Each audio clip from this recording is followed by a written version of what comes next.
Meus prezados irmãos, minhas prezadas irmãs, vamos iniciar os nossos estudos evangélicos e doutrinários dessa noite. Pedimos aos caríssimos irmãos e irmãs aqui presentes que coloquem os seus telefones celulares no modo silencioso. E nós vamos começar fazendo a prece de início das nossas atividades, e para tanto vamos pedir ao nosso querido irmão Arley.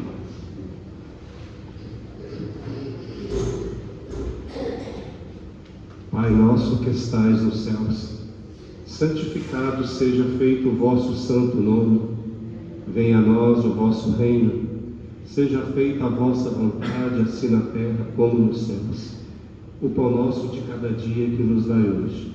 Perdoai as nossas ofensas, assim como nós perdoamos aqueles que nos têm ofendido. E não os deixeis cair em tentação, mas livrai de todo mal, que vosso é o reino, o poder, a majestade e a glória para todo sempre. Que assim seja. Essa prece, em nome de Deus, de Jesus, nosso mestre amado, de Paulo de Tarso, patrono da nossa casa de oração, estudo e trabalho, dos nossos amigos e benfeitores espirituais, nós iniciamos os nossos estudos evangélicos e doutrinários essa noite, na santa e bendita paz do Senhor. Que assim seja. Meus irmãos, minhas irmãs, do capítulo 16 do Evangelho segundo o Espiritismo, o item 4, Jesus em casa de Zaqueu.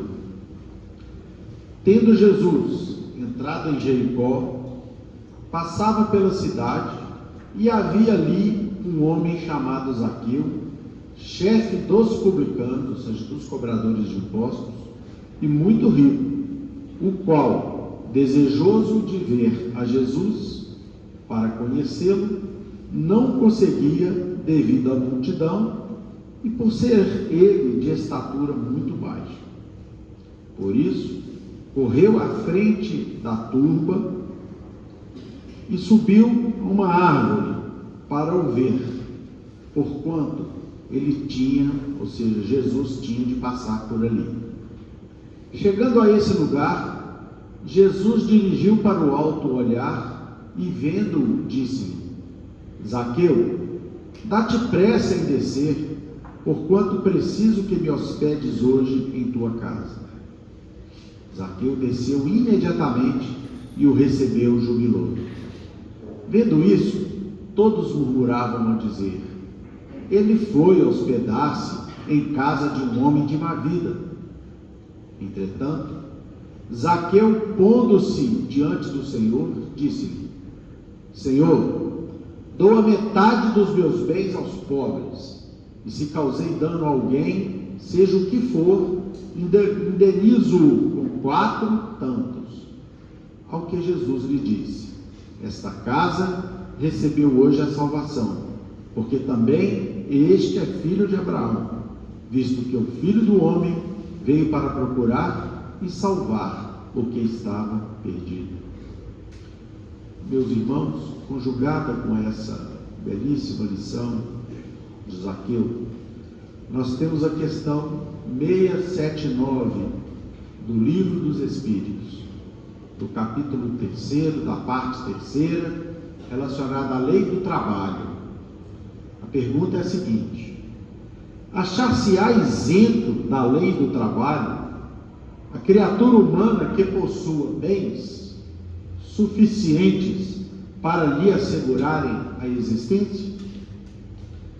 Resposta dos Espíritos a Kardec: do trabalho material, talvez, não, porém, da obrigação de tornar-se útil, conforme os meios de que dispõe, nem de aperfeiçoar a sua inteligência ou a dos outros, o que também é trabalho. Aquele a quem Deus facultou a posse de bens suficientes a lhe garantirem a existência, não está, é certo, constrangido a alimentar-se com o suor do seu rosto, mas tanto maior lhe é a obrigação de ser útil aos seus semelhantes, quanto mais ocasiões de praticar o bem que lhe proporciona o adiantamento que lhe foi feito. Meus irmãos, eu vou me dedicar à questão 679, porque eu tenho certeza que o Lucas vai falar sobre Zaqueu publicano. Então, para que não fique repetitivo para vocês, eu vou falar aqui para vocês sobre a lei do trabalho. E eu gostaria de, na minha rápida manifestação, lembrar as palavras dos espíritos superiores a Kardec e, portanto, à humanidade inteira, que ninguém se encontra, na realidade, isento da lei do trabalho, porque as leis divinas, inclusive do trabalho, se aplicam a todas as criaturas da Terra. Ah, mas aí alguém vai dizer assim: não, mas eu trabalhei muito e mereço a minha aposentadoria. E eu direi para vocês: o Espiritismo, meus irmãos, minhas irmãs, elasteceu, engrandeceu o sentido do trabalho aqui na Terra. O trabalho apenas ligado à necessidade da nossa subsistência, aquele trabalho que está ligado à nossa profissão, à necessidade de nós mantermos os nossos corpos com os carboidratos, com a busca das vitaminas, com a busca das proteínas, com a busca da proteção em relação às intempéries, com a busca do conforto, da necessidade do deslocamento para vencermos as distâncias, o trabalho que nos traz a dignidade, porque, como dizia o cantor, quando não temos trabalho, não temos dignidade. Esse trabalho tão necessário ao progresso da civilização humana tem sido compreendido pela doutrina espírita como algo absolutamente inerente à nossa própria condição de civilidade. E, portanto, nesse aspecto, evidentemente, que todos nós precisamos trabalhar, evidentemente, que dentro do limite ou dos limites das nossas forças físicas e mentais. As criaturas que possuem muitos bens, as criaturas que com seu trabalho digno, talentoso, que constituíram um patrimônio razoável, que lhes permite viver sem ter que trabalhar da maneira tradicional, né? Hoje eu botei um terno às 7 horas da manhã, 11 horas eu estava aguentando calor, mas tive que botar o terno. Hoje fazia parte do meu ritual. Então, aqueles que já adquiriram condições de não ter que fazer essas coisas, e cada um tem o seu terno. Aliás, um taxista me chamou de pinguim. Eu fiquei pensando assim: pinguim, por quê, né? Talvez pelo formato e o terno propriamente dito. Mas tem pessoas que já trabalharam, foram talentosas, adquiriram bens, e isso está aqui, essa questão está aqui na pergunta, e que não precisam trabalhar mesmo. É isso mesmo? Os espíritos então informam: talvez, não necessariamente, porque o Espiritismo, como eu disse no início, ele estendeu, ele engrandeceu a noção de trabalho. Quantas e quantas pessoas que já atingem uma determinada idade e são capitães de indústria, ou líderes de empresas comerciais, ou líderes de instituições públicas, fundações beneméritas, pessoas que ultrapassam a idade razoável para se dedicarem a um trabalho de 8, 10 horas por dia e se encontram efetivamente ligados às suas tarefas. Evidentemente que nisso existe um ideal maior.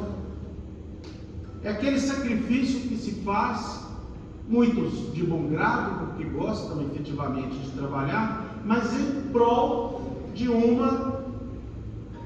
resultado maior.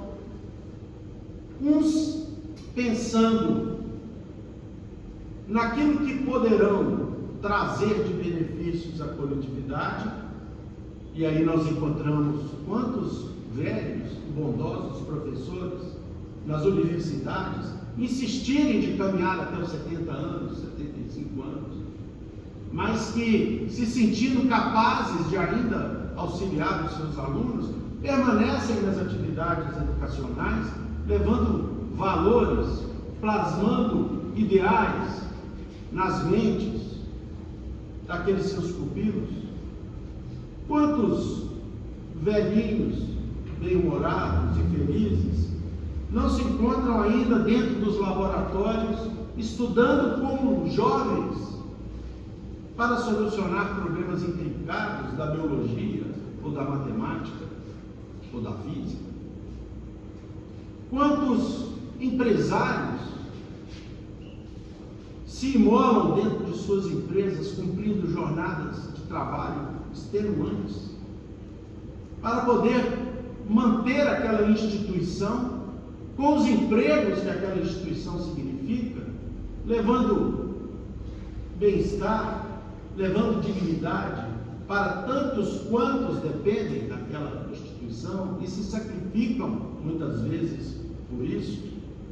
Então é por isso, meus irmãos, que os Espíritos responderam a Kardec: talvez a pessoa tenha esse direito.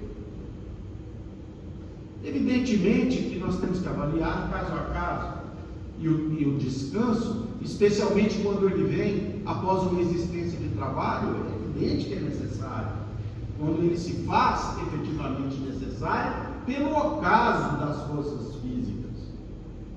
Mas ainda assim, nós contamos aqui a história daqueles 3 irmãos. Um deles, um empresário, o outro deles, se não me engano, um médico, e o outro deles, infelizmente, nasceu com uma paralisia que o colocou na cama. E aí nós encontraremos o primeiro criando um conglomerado imenso de empresas, dando dignidade a milhares de pessoas e suas famílias, sendo uma criatura bondosa, correta, não se deixando levar pela vaidade ou pela prepotência. O outro, como médico, se transformando num exímio profissional, proporcionando vida e saúde para tantos e tantos que lhe procuravam, às vezes sem a necessária remuneração.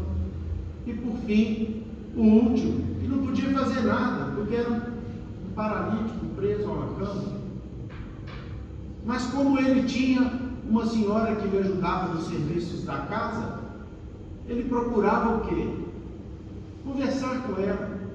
E notando que o seu coração estava repleto de tristeza, ele procurou demover aquela tristeza, colocando no lugar dela as manifestações e os ensinos do Evangelho. E ele começou a fazer isso, e aquela senhora indicou outras pessoas. Ele abriu sua casa, especialmente o seu quarto, para a peregrinação das criaturas que vinham receber dele o devido estímulo, o conselho, a palavra benfazeja, a palavra evangélica, que auxiliava uma romaria de pessoas que, ao invés de buscarem um paralítico, acabavam encontrando um benfeitor. Os 3 desencarnaram. Os primeiros, o empresário e o médico, foram recebidos com muito respeito no mundo espiritual, porque cumpriram sua tarefa de maneira honrosa. O terceiro irmão, quando chegou ao mundo espiritual, uma verdadeira caravana de luzes o aguardava, porque ele conseguiu, apesar das limitações que possuía, que lhe impediam de trabalhar, de exercer uma profissão digna, ele conseguiu fazer o trabalho mais importante que alguém pode realizar aqui na terra, que é o trabalho em prol da alegria do nosso semelhante, que muitas vezes não se mede apenas na tranquilidade financeira de uma conta bancária resolvida, mas sim alegria que parte de um coração que esteja absolutamente identificado com o ideário divino aqui na terra, e que a doutrina espírita vem e nos diz: a felicidade possível de ser vivida nesse mundo de expiação de provas que nós construímos, meus irmãos, minhas irmãs, é a felicidade da posse do necessário, da consciência tranquila e a fé no futuro. Esse irmão proporcionava fé no futuro para muitas criaturas desvalidas do sentimento e da esperança. E apesar de estar numa cama, não se colocou em momento algum como alguém absolutamente inválido. É nesse sentido que a doutrina espírita nos mostra, meus irmãos, que nós precisamos trabalhar, que nós devemos, em qualquer situação em que nos encontrarmos, auxiliar de alguma maneira aqueles que se encontram ao nosso lado. E hoje a tecnologia nos possibilita isso através do contato pelos caminhos do mundo digital com o mundo inteiro, impregnando nos corações das pessoas um pouco mais de esperança, uma palavra elevada, um sentimento conciliador, e não as situações de miserabilidade moral que infelizmente nós encontramos no mundo como motivo de reflexão de muitos e muitos irmãos nossos, e contra as quais nós precisamos nos vigiar. Nós precisamos nos vigiar. Em Mateus, meus irmãos, no capítulo 25, nos versículos 14 a 30, nós vamos encontrar nada mais, nada menos do que Jesus proferindo a parábola dos talentos. E ela responde de maneira clara a questão 679 que estamos estudando hoje. Porque isso também é como um homem que, partindo para fora da terra, chamou seus servos e entregou-lhes os seus bens. E deu a um 5 talentos, e a outro 2, e a outro 1, e cada um segundo a sua capacidade, e ausentou-se logo para longe aquele senhor. E tendo ele partido, o que recebera 5 talentos, negociou com ele e granjeou outros 5 talentos. Da mesma sorte, o que recebera 2, granjeou também outros 2. Mas o que recebera 1, foi e cavou na terra e escondeu o dinheiro do seu senhor. E muito tempo depois, veio o senhor daqueles servos e ajustou contas com eles. Então, aproximou-se o que recebera 5 talentos e trouxe-lhe outros 5 talentos, dizendo: Senhor, entregaste-me 5 talentos, eis aqui outros 5 talentos que ganhei com aqueles 5 primeiros. E o Senhor lhe disse: Bem está, servo bom e fiel, sobre o pouco foste fiel, sobre muito te colocarei, entra no gozo do teu Senhor. E chegando também o que tinha recebido 2 talentos, disse: Senhor, entregaste-me 2 talentos, eis que com eles ganhei outros 2 talentos. Disse-lhe o seu Senhor: Bem está, bom e fiel servo, sobre o pouco foste fiel, sobre muito te colocarei, entra no gozo do teu Senhor. Mas chegando também o que recebera 1 talento, disse: Senhor, eu conhecia-te, que és um homem duro, que ceifas onde não semeastes, e ajuntas onde não espalhaste. E com medo, escondi na terra o teu talento. Aqui tens o que é teu. Respondendo, porém, o Senhor disse: mau e negligente servo. Sabes que sei onde não semeei e que ajunto onde não espalhei. Devias então ter dado meu dinheiro aos banqueiros, e quando eu viesse, receberia o que é meu, com os juros. Tirai-lhe, pois, o talento e dai-o ao que tem 10 talentos, ao que tem os 10 talentos. Porque a qualquer que tiver dado, e terá em abundância, mas o que não tiver, até o que tem, ser-lhe-á tirado. Lançai, pois, o servo inútil nas trevas exteriores. Ali haverá pranto e ranger de dentes. Meus irmãos, o Evangelho é um livro aberto. Porque a doutrina espírita utilizou-se das palavras de Jesus e nos trouxe essas palavras abrindo significados luminosos que os ensinos de Jesus nos deixaram. E nós aqui verificamos, fazendo uma indexação da parábola dos talentos, a necessidade do trabalho, porque o trabalho é uma lei divina. Deus trabalha ininterruptamente. Nós vamos verificar que até por essa questão, nós não podemos nos dar o direito de descansar diante de tanto terreno para ceifar. Mas eu já não dou conta mais porque os janeiros chegaram. E aí volto a dizer, a doutrina espírita e o Evangelho de Jesus elastece o conceito de trabalho.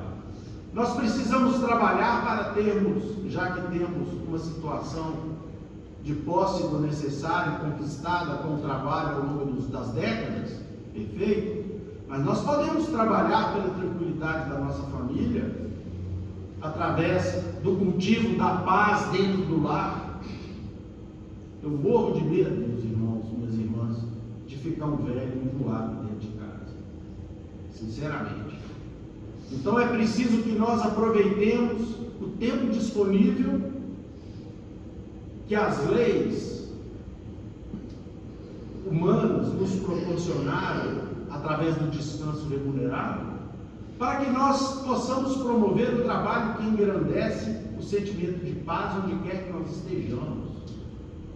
Nas ruas, na padaria na hora de comprar o pão de manhã cedo, na maneira de cumprimentarmos as pessoas, na capacidade de elevarmos o pensamento a Deus e agradecer as oportunidades do dia, na capacidade de visitar alguém que está doente no hospital e lhe dar um passe, ou lhe fazer companhia, na capacidade de buscar aqueles nossos irmãos que à noite pedem perdão por ser longa e fria, como diz no e-mail, e dividir com eles um cobertor a mais que nós temos em casa, na capacidade de receber aqueles que nos procuram em nossas casas a qualquer momento, com carinho, com respeito, vislumbrando ali um irmão nosso que está temporariamente na provação dura da miséria e que nos busca em nome de Jesus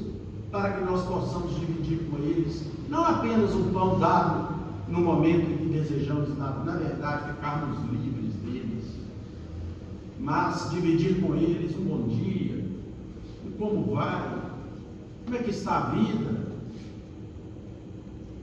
está precisando de mais alguma coisa, gostaria de receber um abraço, evidentemente, meus irmãos, guardadas as devidas cautelas de uma cidade grande, mas aqueles que são bem tratados eventualmente em nossas casas voltam, e aí nós podemos nos dar o trabalho de tratá-los melhor, porque esse é um trabalho que significa exatamente a multiplicação desses talentos que nós recebemos aqui no solar, no meu caso, desde que nasci, não me canso de dizer, e que seria injusto para com a providência divina, seria ingrato para com a providência divina, se nós não multiplicássemos esses talentos de alguma forma em prol da humanidade com a qual nós convivemos. E nós vamos aqui hoje estudar a passagem de Zaqueu, o publicano. E aí nós vamos ver o que aconteceu na vida de Zaqueu. Lucas vai detalhar aqui para nós, tenho certeza.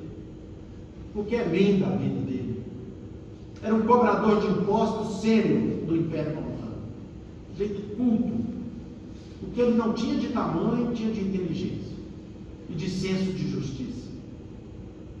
E ele sobe a um sicômoro, uma figueira bravia, para ver o Cristo, porque o seu coração já estava tomado pelo ideário de Jesus. E é evidente que o Cristo não encontrou ele ali por acaso. Sabia que ele estaria ali. Sabia que ele aceitaria feliz o convite para que Jesus se hospedasse na casa dele. E aí, depois de tudo o que aconteceu, o evangelista Mateus nos narra, como foi lido aqui há pouco, Zaqueu não apenas realmente dividiu seus bens, entregou o que era direito aos seus herdeiros legais, indenizou alguém. Eu duvido que ele tivesse dado prejuízo para alguém, que ele era um homem incorreto, mas se deu. Ele propôs a indenização em 4 tantos, e os outros tantos, a outra metade, ou o que sobrou, ele doou aos pobres. E aí o que ele foi fazer? Foi viver de contemplação? Não, foi viver de trabalho. Ele seguia os passos de Jesus, bebendo-lhe os ensinamentos, no pouco tempo em que o Cristo ainda esteve aqui entre nós. E para poder se manter, ele dava aulas, ele carregava água, ele fazia pequenos trabalhos na casa dos romanos ilustres, para não ser pesado a quem quer que seja. Vamos pegar o exemplo do nosso patrono, abençoado, Paulo de Tarso, que depois que abre o seu coração para Jesus às portas de Damasco, passa algum tempo no deserto meditando a transição da sua vida, de um homem rico, respeitado, um superior de sua raça, transformado pela presença do Cristo num devoto frágil, que sabia que precisaria percorrer uma caminhada, mas que não saberia como, e que precisava, portanto, passar um tempo no deserto para se reciclar, para estudar o Evangelho, que ele então ganha de Gamaliel,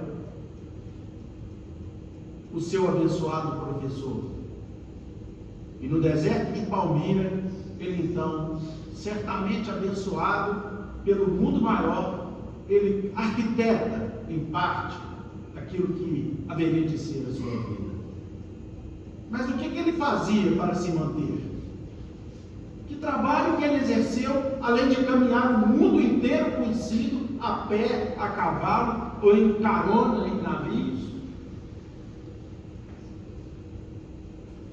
para transformar os gentios e espalhar a igreja do Cristo no mundo inteiro, então conhecido. O que ele fazia para se manter? Ele pedia esmola? Ele se valia da caridade dos fiéis?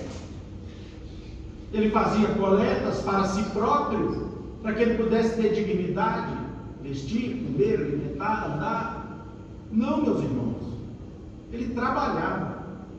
Ele tratou de comprar com o dinheiro que seu pai lhe atira à face uma roca, uma máquina de fiar, e vai pôr em prática a profissão que o seu professor Gamaliel lhe ensinou, ainda na escola, ainda no templo, para que não fosse pesado a ninguém. Ele vendia os seus papeles. E o que é mais bonito, o que é mais fantástico na vida desse apóstolo de Jesus, como nós conhecemos, o apóstolo dos gentios, ele sai da igreja,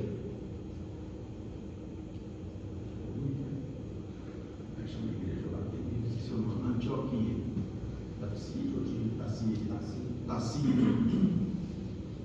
ele sai da igreja de Antioquia, como diz o povo aqui, e vai, meus irmãos, à igreja de Jerusalém, mostrar aos discípulos de Jesus, alertá-los, chamá-los aos brilhos, para que eles também não fossem pesados aos fariseus. Para que a igreja se libertasse dos donativos dos fariseus, que em troca exigiam uma subserviência religiosa aos próprios discípulos. O livro Paulo Estevão é um monumento e nos fala do que é verdadeiramente o trabalho, com todas os seus significados que o Espiritismo nos traz, que o Espiritismo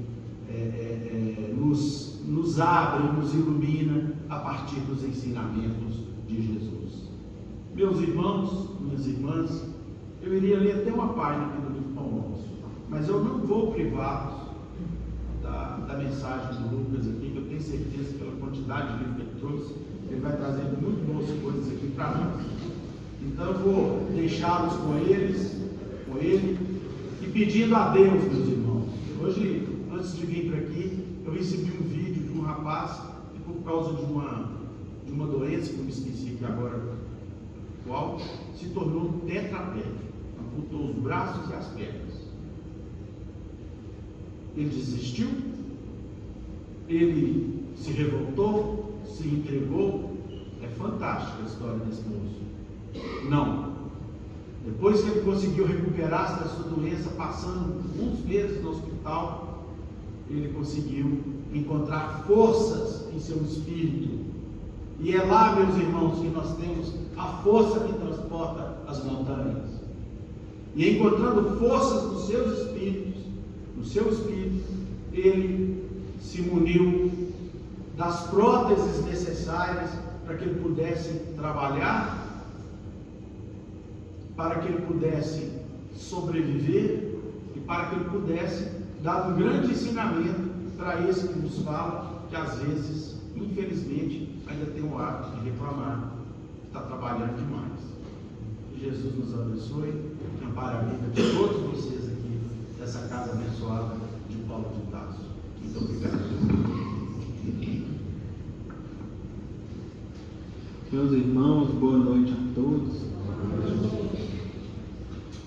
Hoje nós estamos estudando um dos episódios, um dos capítulos no final do Evangelho de Lucas, mais propriamente aqui no capítulo 19 do Evangelho de Lucas, e que, portanto, gera um daqueles episódios finais da passagem do Cristo. Essa primeira contextualização é importante, porque se a gente pega, por exemplo, o Evangelho de João, nós vamos ver João dedicando vários capítulos a descrever o que o Cristo disse no episódio ali da Santa Ceia, enquanto ele se despedia dos discípulos. E aí a gente consegue inferir o porquê. Imaginem um amigo querido, cheio de sabedoria e de amor, que ao longo de 3 anos, todos os dias, deixou lições valiosas, inesquecíveis, parcialmente e de certa forma pouco registradas, porque depois, uma hora, se a gente pegar o último versículo do Evangelho de João, que Humberto de Campos até cita aqui na introdução do livro Boa Nova, é muito interessante. Aí a gente começa a imaginar a dimensão das coisas. Segundo o último versículo do Evangelho de João, consta o seguinte, é João 21, 25. Há, porém, ainda muitas outras coisas que Jesus fez e que, se cada uma de per si fosse escrita, cuido que nem ainda o mundo todo poderia conter os livros que se escrevessem. Ou seja, a vida do Cristo, as suas lições, nesses 3 anos de dedicação a deixar para nós o roteiro básico das leis divinas, foi riquíssimo. E após esses 3 anos de ensino, Jesus se preparava para despedir. E aí a gente imagina o seguinte, um professor sábio, habilidoso, as lições que deixa por último, talvez é para que a gente se lembre com mais intensidade, considerando que a memória nossa às vezes falha.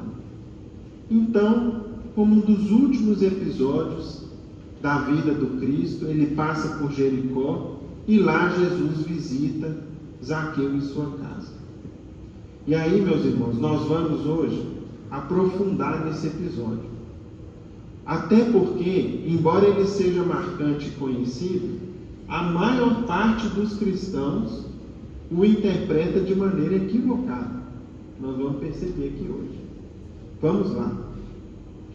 Nós vamos começar, de vez em quando o Tchornei tem trazido algumas músicas, canta aqui pra gente a prece de São Francisco. Eu me lembrei de uma música, vocês já devem ter escutado. É uma música relativamente recente, do Regis Danese. O título dela é Faz um Milagre em Mim. Vamos lá, vamos relembrar. A minha voz não é muito favorecida não, mas vocês vão se lembrar. A música diz assim, ó: como Zaqueu, eu quero subir o mais alto que eu puder, só para te ver, olhar para ti e chamar sua atenção para mim. E aí ele continua. Aí aqui eu vou ler para a gente perceber a letra. Eu preciso de ti, Senhor. Eu preciso de ti, ó Pai. Sou pequeno demais. Me dá tua paz. Largo tudo para te seguir. Aí começa o refrão da música. Prestem atenção no finalzinho do refrão, que nós vamos aprofundar nele. Ele diz assim, ó: entra na minha casa, entra na minha vida, mexe com a minha estrutura, sara todas as feridas, me ensina a ter santidade, quero amar somente a ti, porque o Senhor é meu bem maior, faz um milagre em mim. Vocês já ouviram essa música? Aí, meus irmãos, aqui nós vamos ver a lição valiosa que nós vamos extrair, não por nós aqui, porque de nós mesmos a gente pode muito pouco, mas pela lição dos Espíritos superiores, que a gente se esforça aqui em ser fiel ao que a gente lê e aprende. Pois bem, no final da letra, a gente vê, como se fosse o quê? Zaqueu pedindo a Jesus que fizesse um milagre nele, que o transformasse. Quando a gente pega, meus irmãos, de vez em quando a gente tem se utilizado aqui de uma Bíblia, tanto eu trouxe quanto o Tchornei aqui também, é uma Bíblia de estudos repleta de comentários. E aqui a gente vai confirmar como que a maior parte dos cristãos interpreta mal a figura de Zaqueu. E interpreta mal o que aconteceu e o que pode nos acontecer. Vejam só. Para começar, o subtítulo que inicia o capítulo 19 de Lucas é: Jesus leva salvação à casa de Zaqueu. E quando a gente pega o comentarista bíblico, ele menciona aqui o seguinte, ó: assim, não é de admirar que alguns tenham murmurado contra o Senhor Jesus, as pessoas lá no dia, quando Jesus se dirigiu à casa de Zaqueu, por ele ter ido à casa de Zaqueu. Aí ele fala em seguida: apesar de Zaqueu ser um trapaceiro e renegado, Jesus o amou e em resposta, esse cobrador de impostos se converteu. Mais à frente, o segundo comentário: a julgar pela reação da multidão, Zaqueu deve ter sido um publicano muito desonesto. Vejam, está aqui o que está registrado no comentário bíblico. Esse comentário, meus irmãos, nada mais é do que uma continuidade de um preconceito que existia na época do Cristo contra a figura dos publicanos, que eram coletores de impostos, funcionários comissionados do Império Romano, que cobravam os impostos, recebiam comissão por eles, e infelizmente alguns não eram muito escrupulosos. E ao cobrar os impostos, às vezes exageravam, ou cobravam mais do que deviam, ou utilizavam-se de meios pouco éticos. para fazerem isso. Só que daí a generalizar, aí que mora o problema. E mais, os publicanos eram o alvo do ódio dos judeus pelo domínio romano. Como os romanos exerciam sobre eles um domínio político, militar, e a face do Império Romano era não somente os centuriões, as tropas romanas, que, por exemplo, vagavam, né, pelas regiões dominadas. Em Jerusalém mesmo tinha uma fortaleza chamada Torre Antônia, no qual ficavam aquarteladas as tropas romanas. Então, não somente aquela raiva era destinada aos soldados, aos guardas, aos centuriões, que exerciam na ponta a força e o poder militar de Roma, mas contra eles mal se podia falar, porque se fizesse qualquer desaforo com um soldado, o que acontecia? Às vezes uma ofensa ali, uma agressão imediata, sem direito à apelação. Para a gente ver isso, basta a gente ver a introdução do livro Paulo Estevam. Lá nós vamos ver uma família decente de judeus, formada pelo pai e pelos 2 filhos, que sofreram uma injustiça, e o pai, já velho, foi queixar-se com uma autoridade romana e foi covardemente espancado em praça pública. Então, se contra os soldados pouco se podia fazer, a quem eles então destilavam e direcionavam aquele ódio por serem dominados? Aos publicanos, que eram judeus, mas eram comissionados dos romanos para cobrar os impostos. Pois bem, meus irmãos, e portanto, esse preconceito, esse arquétipo, né, pesava sobre os publicanos de maneira geral. De maneira que, como a passagem bíblica é muito breve, o que se depreende, que foi o que o comentarista trouxe, que normalmente se interpreta de Zaqueu? Que Jesus o havia transformado como que por um milagre. Faz um milagre em mim. Como se a presença do Cristo tivesse transformado uma criatura de essência ruim, inescrupulosa, que exagerava, que cometia excessos, gananciosa, numa criatura desprendida e boa, como num toque de mágica. Entretanto, meus irmãos, aí vem a grande contribuição da doutrina espírita para nós. Não foi isso. Não foi isso. Quando a gente se depara com a literatura espírita, resgatando para nós os primeiros cristãos, os apóstolos, o que a gente vai observar neles? Nós vamos observar nos discípulos, nos apóstolos, nos seguidores de Jesus, em cada um praticamente o representante de uma imperfeição que nós ainda hoje trazemos. E cada um deles lutou duramente contra essas imperfeições para tornar sua criatura melhor. Nós vamos ver, por exemplo, a figura de... cada um ilustra um tipo de defeito, um tipo de vício contra o qual a gente precisa combater.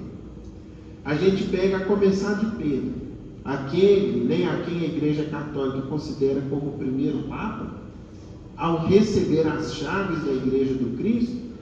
Pedro não era uma criatura pronta, acabada e santificada desde o princípio. Pelo contrário, a literatura espírita nos mostra nele um homem muito correto e por isso se julgava no direito de ser também muito rígido e rigoroso. E Jesus foi trabalhando aquilo nele. Pedro, tenha compaixão, tenha indulgência da fraqueza de quem está à sua volta. Você mesmo é suscetível de errar. Você mesmo é capaz de cair. E aí, qual foi o ponto alto da lição com Pedro? Ainda hoje, Pedro, antes do galo cantar, você vai me negar 3 vezes. Que isso, mestre? Você me julga capaz de ser infiel a esse ponto?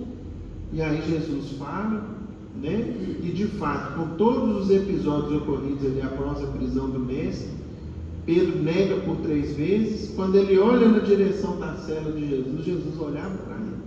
Isso não está na Bíblia, mas o livro Boa Nova traz para a gente. E aí então, é como se o Cristo dissesse para ele: está vendo, meu filho? Todos nós somos passíveis de erro. Pedro lutou contra a rispidez, às vezes o excesso de rigor.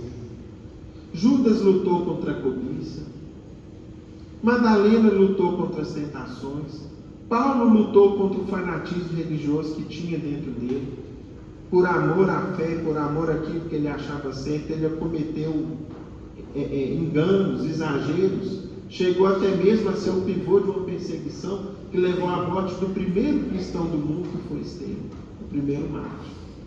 Pois bem, meus irmãos, com Zaqueu, graças ao livro Boa Nova e depois ao livro Ressurreição e Vida, nós vamos ver uma situação diferente do que aparentemente se interpretava, de um homem ganancioso, desonesto, rico e por isso aproveitador da vida. Nós vamos ver nele uma figura muito diferente. Para os irmãos terem ideia, no livro Boa Nova, o título do capítulo que traz sobre ele é intitulado O Servo Bom. E nós vamos ver Humberto de Campos dizendo que os discípulos inicialmente discutiam com frequência entre si sobre a incompatibilidade entre ter-se dinheiro, ser rico e entrar para o reino dos céus. Eles interpretavam mal, meus irmãos, aquela passagem de Jesus com um mancebo de qualidade que está no início desse capítulo aqui do Evangelho segundo o Espiritismo, do capítulo 16, que nós estudamos no mês de fevereiro.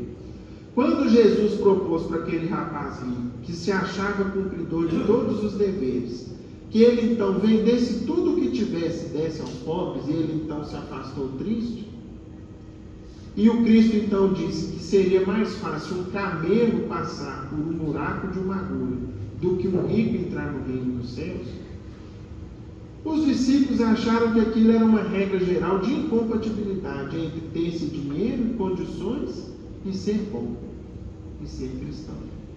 Alguns achavam necessário um voto de pobreza, ter praticamente só a roupa do corpo e uma muda de roupa e todo o resto vender e dar em doação.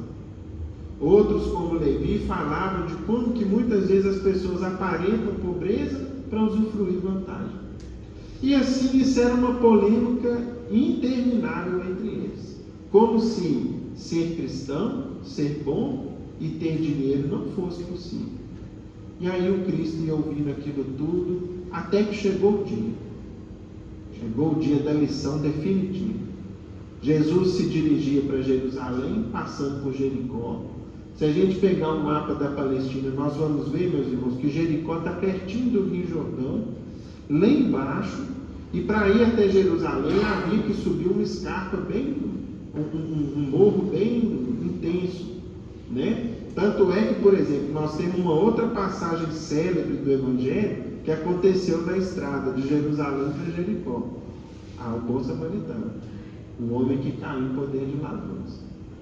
Pois bem, Jesus chega em Jericó e lá, num sicômoro, que é uma figueira brava, é um tipo diferente de figueira, um homem, que era o publicano mais rico, o chefe dos publicanos de Jericó, sobe naquela árvore para ver o Cristo, porque ele já tinha escutado falar sobre Jesus, ansiava conhecer o Mestre, compreender seu Evangelho. Portanto, o primeiro ponto que a gente observa, ele pretendia e já queria entender e assimilar o Evangelho. Esse primeiro ponto já faz toda a diferença na nossa vida, porque enquanto a gente não quer, aí, meus irmãos, Deus respeita a nossa liberdade e o Cristo também. Por que Jesus não modificou Pilatos, não modificou Herodes, não modificou Caifás? Ele poderia simplesmente fazer um milagre na vida deles e transformar eles de pessoas más em boas? Não, porque seria um desrespeito ao livre-arbítrio, à liberdade individual, que é um atributo que Deus nos deu. Então, Zaqueu queria ver o Cristo, subiu na árvore. Jesus, já o conhecendo, desde sua sabedoria divina, chama-o pelo nome, manda ele descer e vai para a casa dele. E aí começou o burburinho. Mas que coisa! Por que o Cristo está indo na casa de um homem rico, né, de um publicano, de uma pessoa num palácio praticamente, e ficou aquela conversa toda? E aí, meus irmãos, vem a descrição do livro Boa Nova que muda toda a interpretação para nós. Vamos lá. sem que pudesse traduzir o que se passava em seu coração. O publicano de Jericó desceu da sua improvisada galeria, possuído de imenso júbilo. Ele estava numa alegria enorme. Abraçou-se a Jesus com prazer espontâneo e ordenou todas as providências para que o querido hóspede e sua comitiva fossem recebidos em casa com a maior alegria. O mestre deu o braço ao publicano. Olha que beleza! Essa riqueza de descrição nós não temos no registro de Lucas, até porque Lucas não estava presente. No livro Paulo Estevão, vamos abrir um parênteses aqui rapidinho. Lucas não conheceu Jesus pessoalmente. De onde vieram os registros de Lucas? Da narrativa de Maria, a quem ele foi procurar lá em Éfeso, por sugestão de Paulo. Paulo virou para Lucas, eles já eram muito amigos e cristãos, e falou: vai até Maria, que a gente precisa colher o que ela tem para nos dizer, porque o que Maria sabe é um tesouro. E aí nasceu o Evangelho de Lucas. Não daria tempo. As circunstâncias da vida de Paulo na época não permitiam que ele fizesse isso. Era um projeto pessoal dele, mas não permitiam que ele fosse até Maria Santíssima. Então, continua a narrativa de Humberto de Campos. O mestre deu o braço ao publicano e escutava atento as suas observações mínimas, com grande escândalo da maioria dos discípulos. Não era o rico que devia ser condenado? Perguntava Filipe. E Simão Pedro refletia: como compreender isso tudo, se Zaqueu é um homem de dinheiro e pecador perante a lei? Para eles era um contrassenso. A breves instantes, porém, a comitiva penetrava na casa do publicano, que não ocultava o seu contentamento indecedível. Jesus lhe conquistara as atenções, tocando-lhes as fibras mais íntimas do espírito, com a sua presença generosa. Tratava-se de um hóspede bem amado, que lhe ficaria eternamente no coração. Aproximava-se o crepúsculo, então estava o sol se pondo, o dia acabando, quando Zaqueu mandou oferecer leve refeição a todos, em sinal de alegria, sentando-se com Jesus e seus discípulos sobre um vasto alpendre. A palestra versava sobre a nova doutrina, e sabendo que o mestre não perdia ensejo de condenar as riquezas criminosas do mundo, o publicano esclarecia com toda a sinceridade sua alma. Agora nós vamos conhecer Zaqueu. Vejam só. Senhor, é verdade que tenho sido observado como um homem de vida reprovada, mas desde muitos anos, ou seja, não foi ontem, mês passado, há alguns anos, venho procurando empregar o dinheiro de modo que represente benefícios para todos que me rodeiam na vida. Compreendendo que aqui em Jericó havia muitos pais de família sem trabalho, ou seja, ele compadecendo-se, observando que ali havia inúmeros homens, pessoas aptas ao trabalho, simplesmente sem emprego porque não havia oportunidades, organizei múltiplos serviços de criação de animais e de cultivo permanente da terra. Até de Jerusalém, muitas famílias já vieram buscar em meus trabalhos o indispensável recurso à vida. Vejam aqui, meus irmãos, que diferença. No raciocínio egoísta de hoje, que sempre existiu no mundo, o que muita gente falaria com Zaqueu? Você é bobo, né? Fica quietinho. Você vai caçar, né, amolação para você? Você vai arrumar problema? Para que o seu dinheiro que você ganha aí exercendo a sua atividade publicana, dá e sobra para você viver, e mais, você pode colocar isso na mão de um banqueiro, de um banco, você vai ter juros, você vai ter o resto da sua vida, tudo do bom e do melhor que existe hoje em dia.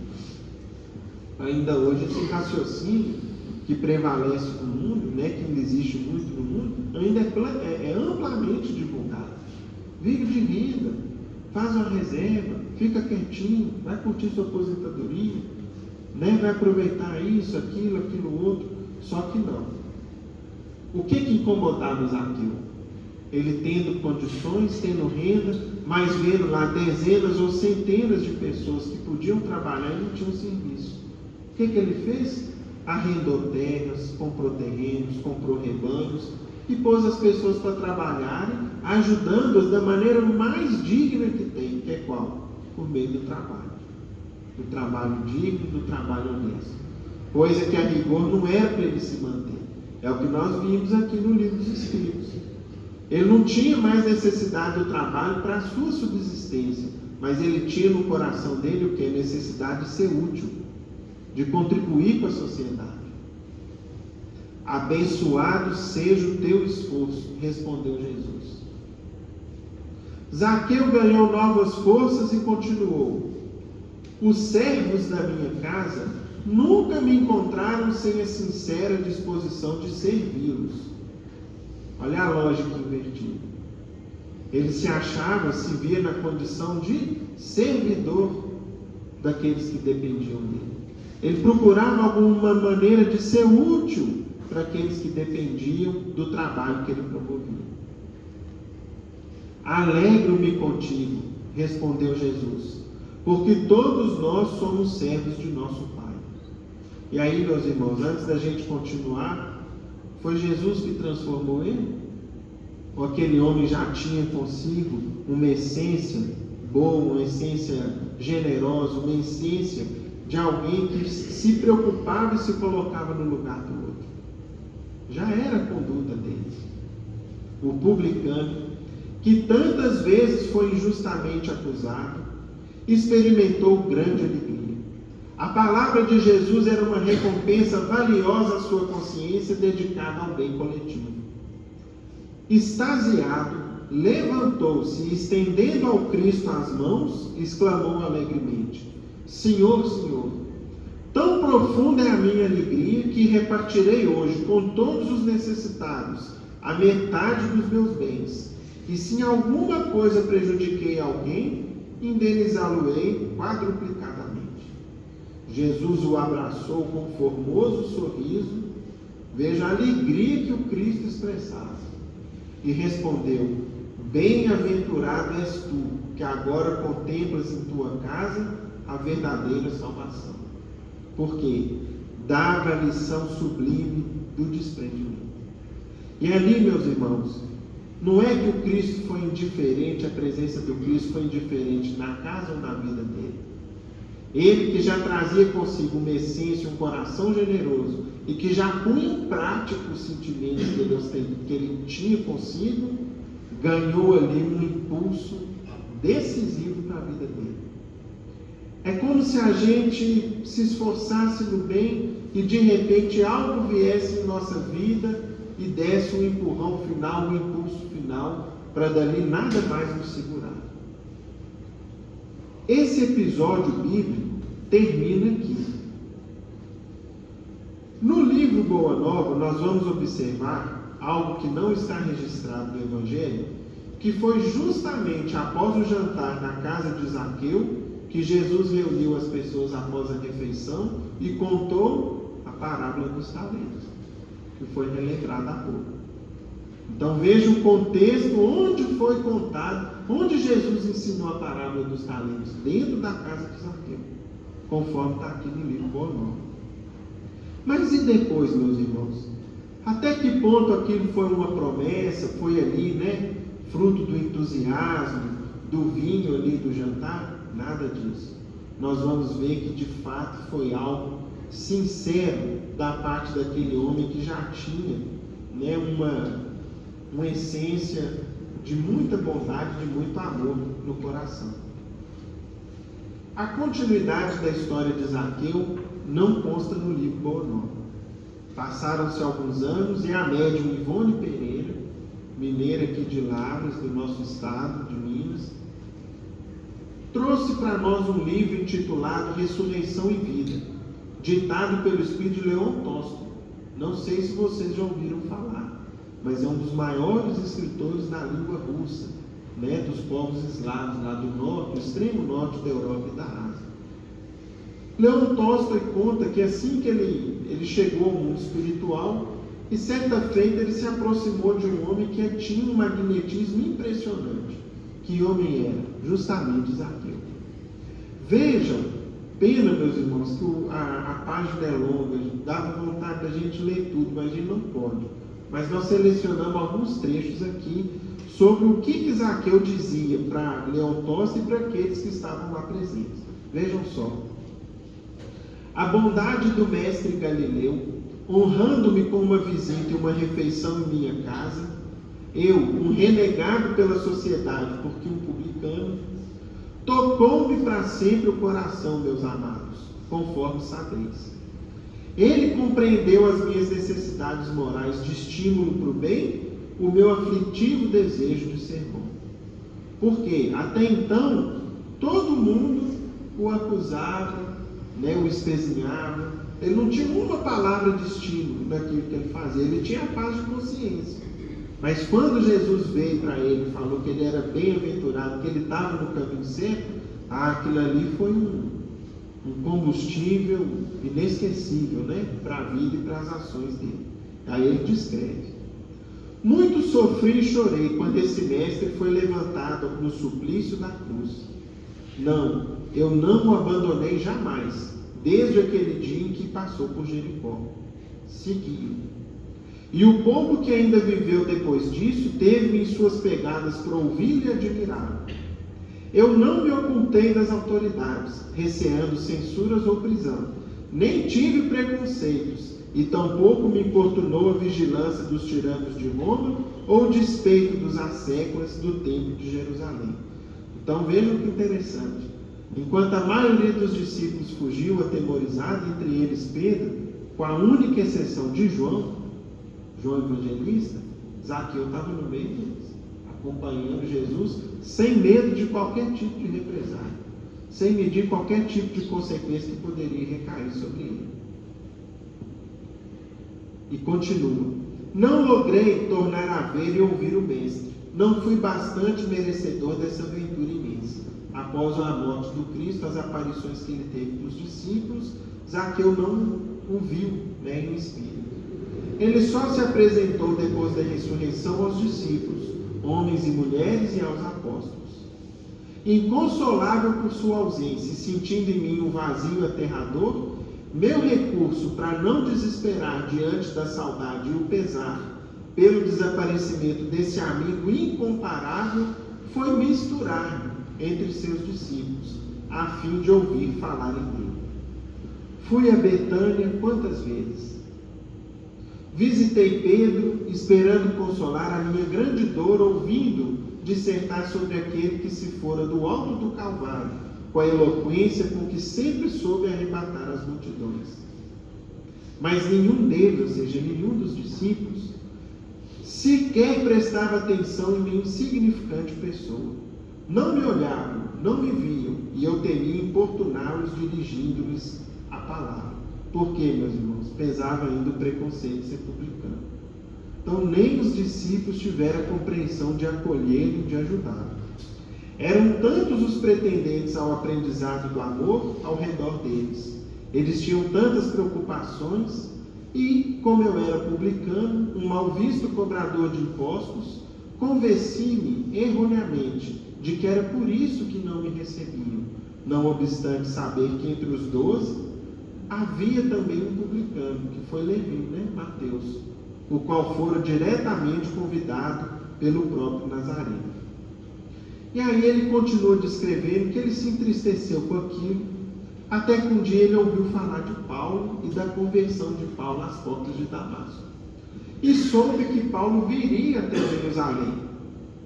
E aí então ele foi ouvir Paulo falar sobre a sua conversão e sobre o cristianismo. Aí tem mais um trechinho aqui, Esse fariseu era Saulo, o de Tarso, que é também chamado Paulo.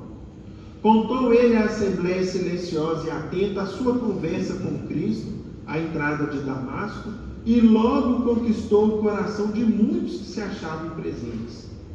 Foi de pé, alguns se ajoelharam, que ouvimos os detalhes da aparição de Jesus a Paulo, e a conversa que teve com ele mesmo, e a sequência dos acontecimentos que envolveram Ananias, um dos nossos amados de Damasco. Muitos choraram, eu inclusive, e também Paulo. Se, no entanto, essa aparição fez a redenção de Paulo, de certo modo contribuiu para a minha definitiva estabilidade na doutrina do Mestre, porque daquele dia em diante tudo se modificou em minha vida. Nunca mais deixei Paulo até hoje. Vejam que maravilha que é o cristianismo. Cada um tem a sua função. Paulo, por ser de fora, por ser também alguém que sofreu um duro preconceito pela sua antiga condição de fariseu e doutor da lei, sabia entender aqueles que assim eram tratados. E foi quem acolheu Zaqueu com todo amor e carinho. Inclusive, numa certa altura, o texto continua, mas o que Paulo virou para ele e falou? Zaqueu, você já ouviu falar muito, meu amigo. Você já aprendeu muito o Evangelho, agora vai ensinar. Para de ficar só ouvindo, já vai dividir o que você aprendeu. Então ele resolveu seguir aquele conselho de Paulo. E aqui, meus irmãos, a gente vai partir já para a conclusão. Em vez de só ouvir falar do Mestre, pus-me a falar eu mesmo dele e de sua doutrina, que teoricamente já conhecia bastante. Dos seus atos, das maravilhas que operaram por entre os doentes, os pecadores e os desgraçados, pois eu o conhecera, estava devidamente informado a respeito de Jesus. E aí ele conclui: se não curei leprosos, estanquei a aflição de muitas lágrimas, com exposições a respeito do Cristo. Se não levantei paralíticos, pelo menos ergui a coragem da fé em muitos corações desanimados, ante a incúria pelas coisas santas. Se eu não expulsei demônios, é certo que expulsei o ateísmo, recuperando almas para o dever com Deus. E se não ressuscitei mortos, renovei esperanças na alma de muitas matronas infelizes com a indiferença dos próprios filhos na prática do bem. Revigorei a decisão de muitos pecadores que temiam procurar o bom caminho, porque envergonhados de se apresentarem a Deus, pela oração, a fim de se renovarem para jornadas reabilitadoras. E assim, minha alma se alegrava em Jesus. Dilatavam-se os meus propósitos de progresso. E eu sentia que, de dia a dia, quando orava, mais incidiam sobre mim forças e novas bênçãos, para mais me desdobrar em operações objetivas que tendiam a me fazer comungar com a vontade daquele unigênito dos céus, que um dia penetrou os umbrais pecaminosos de minha casa para me levar à salvação. E encontrei então, dentro de mim mesmo, aquele reino de Deus que ele anunciara.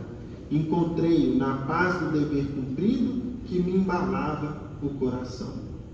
E não é à toa, meus irmãos, que esse capítulo inicia-se com uma citação do próprio Evangelho de Lucas no capítulo 17.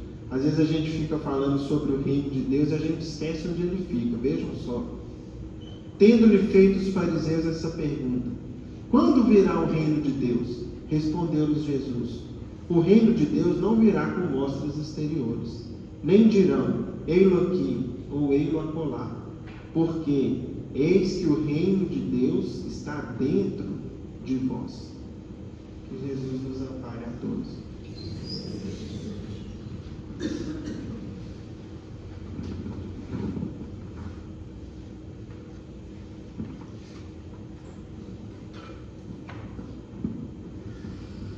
Agradecemos a Deus e Jesus, aos amigos benfeitores espirituais, por mais essa oportunidade de estarmos aqui nessa casa de oração, estudo e trabalho, e pela oportunidade do estudo e do tema da noite.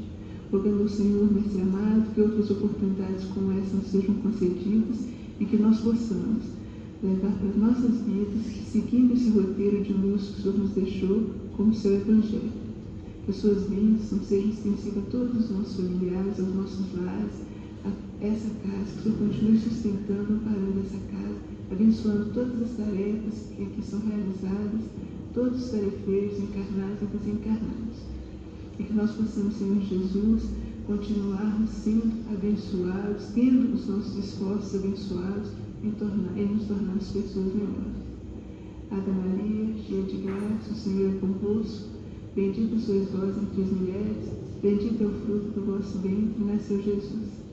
Santa Maria, Mãe de Jesus, rogai por nós, filhos pecadores, encarnados e desencarnados, hoje, agora e sempre, que assim seja. E em nome de Deus, de Jesus, nosso mestre amado, de Paulo de Tarso, patrono da nossa casa de oração, estudo e trabalho, dos nossos amigos e benfeitores espirituais, nós estamos encerrando os nossos estudos evangélicos e doutrinários desta noite, na santa e bendita paz. Os passes serão ministrados agora e a filha se formará aqui no salão. Uma boa noite a todos.